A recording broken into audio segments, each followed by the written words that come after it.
नमस्कार दर्शकों, मैं एस्ट्रो स्नेहा शर्मा आप सभी का दशा महादशा प्रोग्राम में हार्दिक अभिनंदन करती हूँ।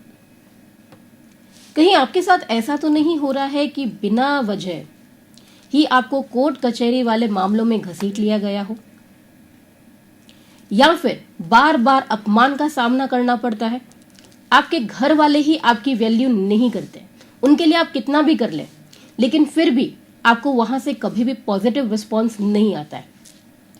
अगर आप घर के मुखिया हैं और ये सारी परेशानियां आपके साथ में बनी हुई है, जैसे कोर्ट कचहरी संबंधित या फिर बार बार अपमान का होना, तिरस्कार ही परिवार वालों से प्राप्त होना, अपने रिश्तेदारों से प्राप्त होना, किसी के लिए कितना भी आप कर लें लेकिन पॉजिटिव वहां से कोई भी रिप्लाई नहीं मिलना, कोई रिस्पॉन्स पॉजिटिव वहां से नहीं मिलना, कितना भी करने के बाद मान सम्मान की लगातार हानि हो रही हो, वाद विवाद वाले मामलों में आपको हमेशा घसीट लिया जाता हो जबकि आपने कुछ भी नहीं किया, लेकिन फिर भी दुनिया भर के आरोप किसके ऊपर लगते हैं? आपके ऊपर लगते हैं। तो सबसे पहले आपको क्या करना है, एक चीज चेक करनी है। अगर आप घर के मुखिया हैं और ऐसा आपके साथ हो रहा है तो सबसे पहले इस बात को नोटिस करना, क्या आपके घर के बाहर पेड़ तो नहीं है? आपके मुख्य द्वार के ठीक सामने पेड़ तो नहीं है? अगर पेड़ है तो उसका कारण है वह, क्योंकि वह क्या बना रहा है? वास्तु दोष बना रहा है, जिसके कारण ये सारी समस्याएं आ रही है। इसको हम यूं कहेंगे कि वो पेड़ जो है आपके घर की सुख समृद्धि में बाधक बन रहा है, क्योंकि यहां पर पेड़ जो है और पोल, ये दोनों ही बाधक का काम करती है। अगर पोल बनी हुई है तो वह भी अशुभ है। उसके अलावा बात की जाए पेड़ जो कि लंबाई लिया हुआ हो, वह भी बहुत ज्यादा अशुभ है।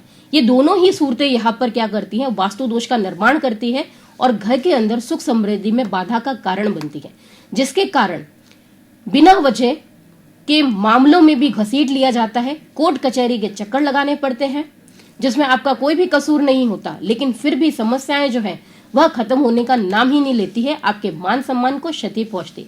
इसका एक सीधा सा आपको उपाय करना है कि आपका जो मुख्य द्वार है वहां पर आप क्या करें, भाकवा लगा दीजिए, भाकवा मिरर।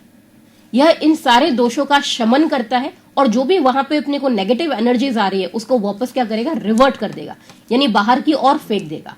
तो जो भी नेगेटिव एनर्जीज हैं वो घर के अंदर प्रवेश ही नहीं करेगी। तो इस प्रकार हम उसको सुरक्षा प्रदान कर सकते हैं। ये एक बिल्कुल ही छोटा सा उपाय है जो इस प्रकार की समस्याओं से बाहर निकलने के लिए बहुत ही ज्यादा कारगर है। अब बढ़ेंगे प्रोग्राम में आगे और जानेंगे केदारनाथ ज्योतिर्लिंग के बारे में। अब तक हम 4 ज्योतिर्लिंगों पर चर्चा कर चुके हैं। आज बारी आती है 5वें ज्योतिर्लिंग की। वह है 5वां ज्योतिर्लिंग है केदारनाथ। इसका प्रादुर्भाव आज मैं आपको सुनाती हूं। यह कुछ इस प्रकार है, जहां पर सूत जी जो है वह महर्षियों को सुनाते हैं। तो यह कुछ इस प्रकार है कि भगवान विष्णु जो नर नारायण नामक 2 अवतार थे, भगवान विष्णु के भारतवर्ष में बद्री क्षेत्र में तपस्या करते थे। कहां पर तपस्या करते थे? बद्री क्षेत्र में तपस्या करते थे। उन दोनों के पार्थिव शिवलिंग को बनाकर नियमित रूप से पूजा करना प्रारंभ कर दिया। किसने? नर ने और नारायण ने। लगातार वो उनका नियम था, वो यही करते थे, भगवान शिव से हमेशा प्रार्थना करते थे, उनकी आराधना करते थे। ऐसा लगातार वो करने लगे, उनका पार्थिव शिवलिंग बनाकर। ऐसा लगातार करते रहने के बाद में एक समय भगवान शिव उनकी पूजा से प्रसन्न हो गए। प्रसन्न होकर उन्होंने उनको दर्शन दिए। दर्शन देकर बोला, मांगो, क्या वरदान मांगते हो? मैं तुम्हारी पूजा से बहुत ज्यादा प्रसन्न हुआ हूं। तो उन्होंने कहा, हे शंभुनाथ, हे कल्याणकारी महेश्वर, आप इस हिमालय के केदार पर ज्योतिर्लिंग स्वरूप यहां पर स्थित हो जाइए। आप हमेशा के लिए यहां निवास कीजिए। भगवान शिव शंभु जो थे उन्होंने कहा तथास्तु। और भगवान शिव जो थे वह हिमालय के केदार तीर्थ में ज्योतिर्लिंग रूप में स्थित हो गए। तब से ही केदारनाथ ज्योतिर्लिंग विख्यात हुआ। अब जानते हैं कैसे बीतेगा हमारा आज का दिन। क्या कहते हैं हमारे आज के सितारे? मेष राशि, मेष राशि वालों, आज रखनी है अपने पार्टनर के ऊपर पैनी नजर, क्योंकि वह अपनी गलती से सारे काम को खराब भी कर सकता है। तो अगर वो कहीं गलती करे तो आपको वहां पर संभालना पड़ेगा, नहीं तो यदि मामला बिगड़ गया तो नुकसान काफी हो सकता है। वृषभ राशि, बिजनेसमैन को लाभ होने वाला है। छात्राओं के लिए दिन उत्तम है। कहीं बाहर जाने की योजना भी बन सकती है। जो जरूरी कार्य है, आपके इंपॉर्टेंट वर्क है, वह सभी पूर्ण होंगे। मिथुन राशि, मिथुन राशि वालों, अपने पार्टनर को लेकर ओवर पॉजिटिव होना आपके रिश्तों को खराब कर सकता है।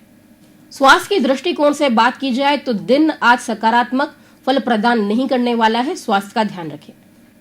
कर्क राशि, कर्क राशि वालों, कोई भी निर्णय लेते हैं सोच समझ कर, विचार कर उसके बाद ही निर्णय लें और अपने निर्णयों में अनुभवी व्यक्तियों को शामिल करना न भूलें। आज सिंह राशि, सिंह राशि वालों, कार्य से संबंधित यात्रा पर जाना पड़ सकता है। यात्रा सुखद रहेगी आपकी।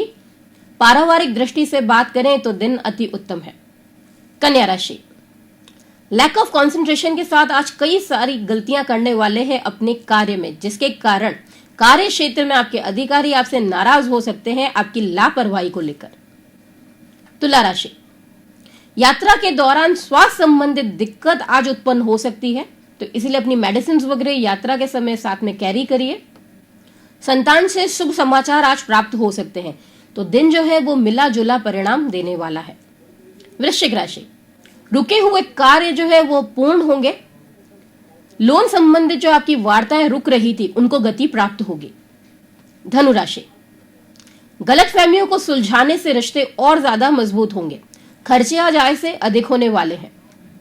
अनावश्यक खर्चों पर नियंत्रण रखें, अन्यथा आने वाले समय में आप आर्थिक परेशानियों में फंस सकते हैं। मकर राशि, नए कार्य की शुरुआत करने के लिए आज दिन बहुत अच्छा है। सेहत उत्तम बनी रहेगी। रोजगार की प्राप्ति होगी। कुंभ राशि, आपके मित्रों को आज आपसे लाभ होने वाला है। उसके लिए आज आप कुछ ऐसा करने वाले हैं जिसके लिए वो हमेशा आपका आभारी बना रहेगा।